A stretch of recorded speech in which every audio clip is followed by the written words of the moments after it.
ओम शांति। 6 अगस्त 2025 प्रातः मुरली। मीठे बच्चे, जितना समय मिले एकांत में जाकर याद की यात्रा करो। जब तुम मंजिल पर पहुंच जाएंगे तब ये यात्रा पूरी हो जाएगी। मीठे बच्चे, जितना समय मिले एकांत में जाकर याद की यात्रा करो। जब तुम मंजिल पर पहुंच जाएंगे तब ये यात्रा पूरी हो जाएगी। प्रश्न: संगम पर बाप अपने बच्चों में कौन सा ऐसा गुण भर देते हैं जो आधा कल्प तक चलता रहता है? संगम पर बाप अपने बच्चों में कौन सा ऐसा गुण भर देते हैं जो आधा कल्प तक चलता रहता है? बाप कहते हैं, जैसे मैं अति स्वीट हूँ ऐसे बच्चों को भी स्वीट बना देता हूँ। देवता ही बहुत स्वीट है। तुम बच्चे अभी स्वीट बनने का पुरुषार्थ कर रहे हो, जो बहुतों का कल्याण करते हैं, जिनमें कोई शैतानी ख्यालात नहीं है, वही स्वीट है। उन्हें ही ऊंच पद प्राप्त होता है, उनकी ही फिर पूजा होती है। ओम शांति। बाप बैठ समझाते हैं, इस शरीर का मालिक है आत्मा। ये पहले समझना चाहिए, क्योंकि अभी बच्चों को ज्ञान मिला है। पहले पहले तो समझना है हम आत्मा है। शरीर से आत्मा काम लेती है, पाठ बजाती है। ऐसे ऐसे ख्यालात और कोई मनुष्य को आते नहीं, क्योंकि देह अभिमान में है। यहाँ इस ख्याल में बिठाया जाता है, मैं आत्मा हूँ, ये मेरा शरीर है, मैं आत्मा परमपिता परमात्मा की संतान हूँ। ये याद ही घड़ी घड़ी भूल जाती है। ये पहले पूरी याद करनी चाहिए। यात्रा पर जब जाते हैं तो कहते हैं चलते रहो। तुमको भी याद की यात्रा पर चलते रहना है, यानी याद करना है। याद नहीं करते, गोया यात्रा पर नहीं चलते। देह अभिमान आता है, देह अभिमान से कुछ न कुछ विकर्म बन जाता है। ऐसे भी नहीं, मनुष्य सदैव विकर्म करते हैं, फिर भी कमाई तो बंद हो जाती है ना। इसलिए जितना हो सके याद की यात्रा में ढीला नहीं पड़ना चाहिए। एकांत में बैठ अपने साथ विचार सागर मंथन कर पॉइंट्स निकालनी होती है। कितना समय बाबा की याद में रहते हैं, मीठी चीज की याद पड़ती है ना। बच्चों को समझाया है, इस समय सभी मनुष्य मात्र एक दो को नुकसान ही पहुंचाते हैं। सिर्फ टीचर्स की महिमा बाबा करते हैं। उनमें कोई टीचर खराब होते हैं? नहीं तो टीचर माना टीच करने वाला, मैनर्स सिखाने वाला। जो रिलीजियस माइंडेड अच्छे स्वभाव के होते हैं, उनकी चलन भी अच्छी होती है। बाप अगर शराब आदि पीते हैं तो बच्चों को भी वह संग लग जाता है। इसको कहेंगे खराब संग, क्योंकि रावण राज्य है ना। राम राज्य था जरूर, परंतु वह कैसे था, कैसे स्थापन हुआ, ये वंडरफुल मीठी बातें तुम बच्चे ही जानते हो। स्वीट, स्वीटर, स्वीटेस्ट कहा जाता है ना। बाप की याद में रहकर ही तुम पवित्र बन और पवित्र बनाते हो। बाप नई सृष्टि में नहीं आते हैं। सृष्टि में मनुष्य, जानवर, खेती बाड़ी आदि सब होता है। मनुष्य के लिए सब कुछ चाहिए ना। शास्त्रों में प्रलय का वृतांत भी रॉन्ग है। प्रलय होती ही नहीं, ये सृष्टि का चक्र फिरता ही रहता है।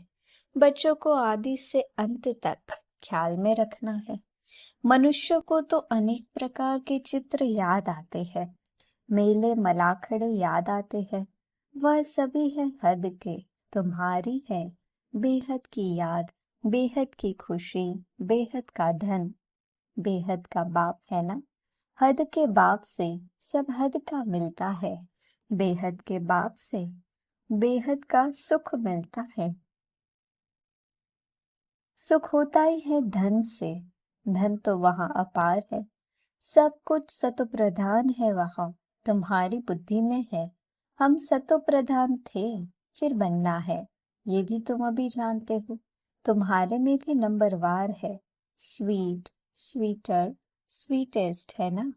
बाबा से भी स्वीट होने वाले हैं। वही ऊंच पद पाएंगे।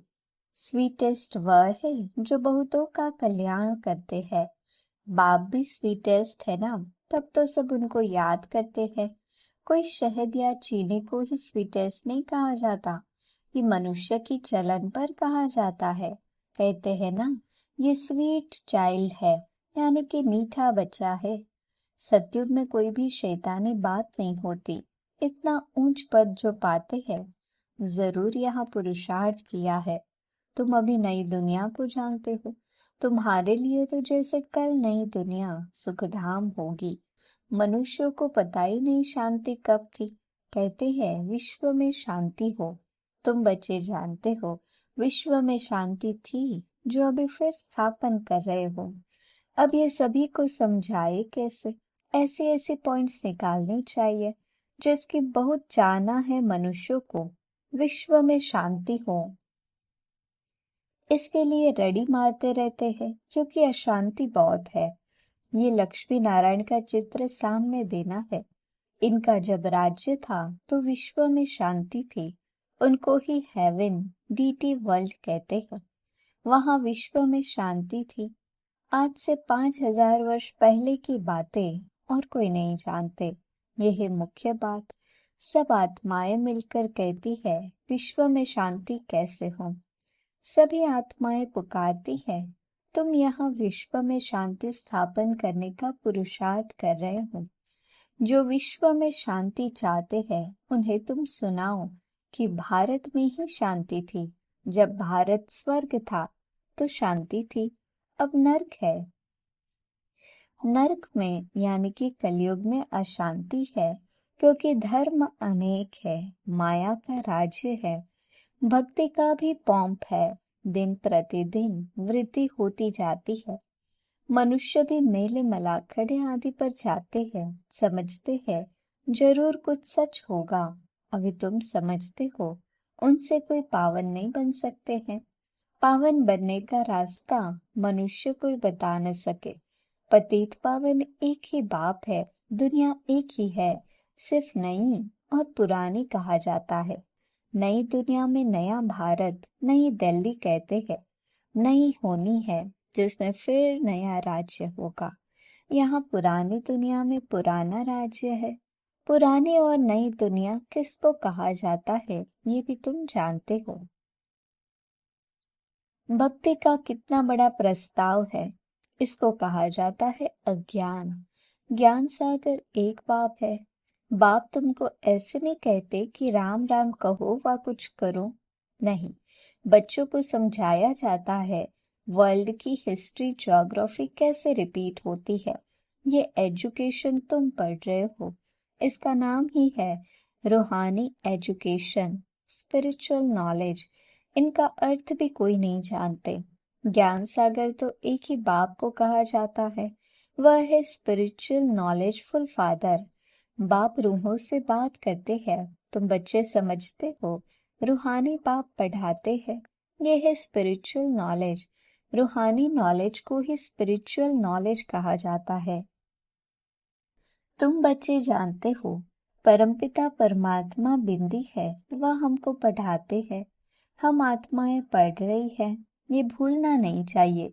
हम आत्मा को जो नॉलेज मिलती है फिर हम दूसरी आत्माओं को देते हैं। यह याद तब ठहरेगी जब अपने को आत्मा समझ बाप की याद में रहेंगे। याद में बहुत कच्चे हैं, जड़ दे अभिमान आ जाता है। देही अभिमानी बनने की प्रैक्टिस करनी है। हम आत्मा इनको सौदा देते हैं। हम आत्मा व्यापार करते हैं।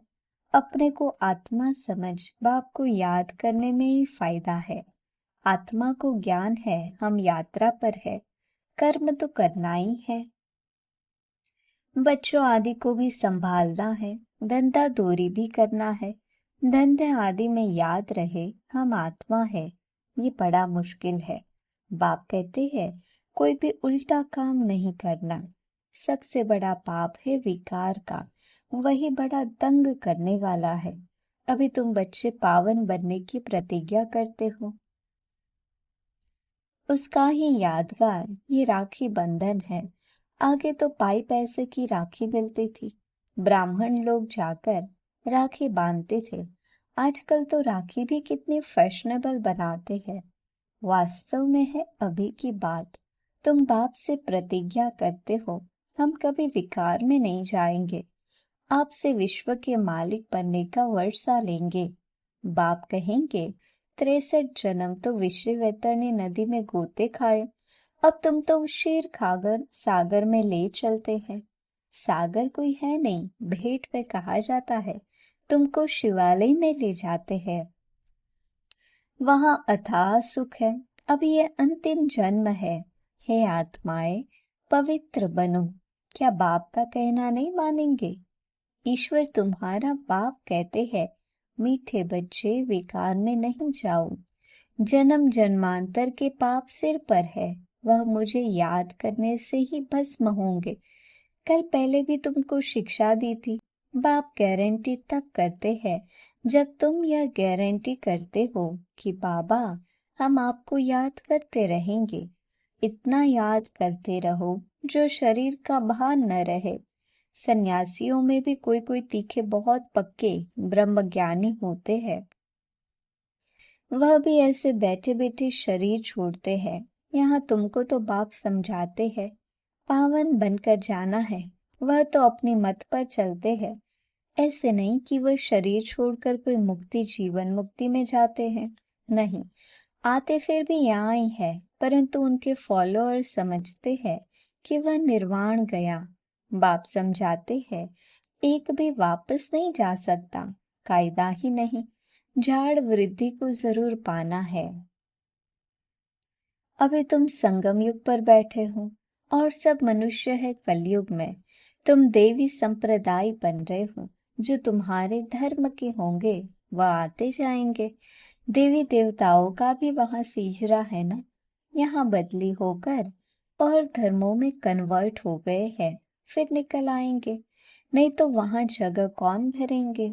जरूर वह अपनी जगह भरने फिर आ जाएंगे। ये बहुत महीन बातें हैं, बहुत अच्छे अच्छे भी आएंगे जो दूसरे धर्म में कन्वर्ट हो गए हैं, तो फिर अपनी जगह पर आ जाएंगे। तुम्हारे पास मुसलमान आदि भी आते हैं ना, बड़ी खबरदारी रखनी पड़ती है, झट जांच करेंगे यहाँ दूसरे धर्म वाले कैसे जाते हैं। इमरजेंसी में तो बहुतों को पकड़ते हैं, फिर पैसे मिलने से छोड़ भी देते हैं। जो कल पहले हुआ है तुम अभी देख रहे हो, कल आगे भी ऐसा हुआ था। तुम अभी मनुष्य से देवता उत्तम पुरुष बनते हो। ये है सर्वोत्तम ब्राह्मणों का कुल। इस समय बाप और बच्चे रूहानी सेवा पर है। कोई गरीब को धनवान बनाना ये रूहानी सेवा है। बाप कल्याण करते हैं तो बच्चों को भी मदद करनी चाहिए। जो बहुतों को रास्ता बताते हैं वह बहुत ऊंच चढ़ सकते हैं। तुम बच्चों को पुरुषार्थ करना है, लेकिन चिंता नहीं, क्योंकि तुम्हारी रिस्पॉन्सिबिलिटी बाप के ऊपर है। पुरुषार्थ जोर से कराया जाता है, फिर जो फल निकलता है समझा जाता है। कल पहले मिसल बाप बच्चों को कहते हैं, बच्चे फिक्र मत करो, सेवा में मेहनत करो, नहीं बदते तो क्या करेंगे। इस कुल का नहीं होगा तो तुम भल कितना भी माथा मारो, कोई कम तुम्हारा माथा कपाएंगे, कोई जास्ती। बाबा ने कहा है जब दुख बहुत आता जाएगा तो फिर आएंगे, तुम्हारा व्यर्थ कुछ नहीं जाएगा।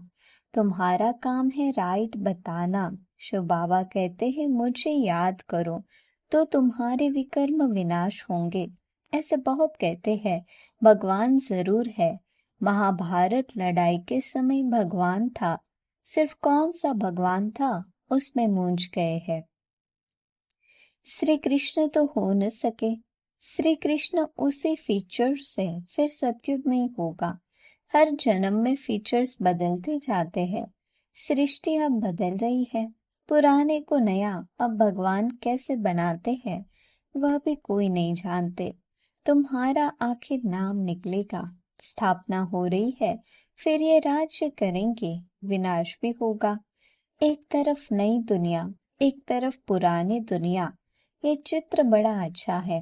कहते भी है ब्रह्मा द्वारा स्थापना, शंकर द्वारा विनाश, परंतु समझते कुछ नहीं। मुख्य चित्र है त्रिमूर्ति का, ऊंचते ऊंच है शिव बाबा। तुम जानते हो, शिव बाबा ब्रह्मा द्वारा हमको याद की यात्रा सिखला रहे हैं। बाबा को याद करो। योग अक्षर डिफिकल्ट लगता है, याद अक्षर बहुत सहज है। बाबा अक्षर बहुत लवली है, तुमको खुद ही लज्जा आएगी। हम आत्माएं बाप को याद नहीं कर सकती है, जिनसे विश्व की बादशाही मिलती है। आपे ही लज्जा आएगी। बाप भी कहेंगे तुम तो बेसमझ हो, बाप को याद नहीं कर सकते हो तो वर्षा कैसे पाएंगे, विकर्म विनाश कैसे होंगे।